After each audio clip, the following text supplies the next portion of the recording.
Well, right now, adults aren't just working to deal with the stress of COVID-19, but they're also dealing with the stress of racial inequality. As Kelsey Kushner explains, mental health experts say it is important to learn how to cope with it all.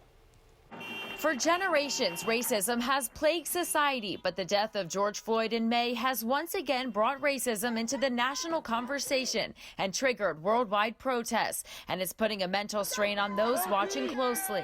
Exposure to traumatic content can be triggering, even for individuals who are not directly experiencing it. During a two-part series about mental health and racial trauma, Brittany Patterson with the University of Maryland Medical System says there are three types of racism that exist: individual, institutional, and structural. And the constant exposure from technology and online videos of police brutality can lead to toxic stress and psychological trauma. Where you're essentially experience the trauma as your own because you identify with the group and can easily see how you yourself could be at risk. Doctors say mental health effects can be long-term and lead to heart issues or a shorter lifespan. Patterson says although the conversations can be difficult and hard to have, they must happen for society to grow. Learning about trauma takes some time, and we're still on a mission. Now, when it comes to having conversations with kids, she says it is so important to have an open, honest, and ongoing conversation to help them process it.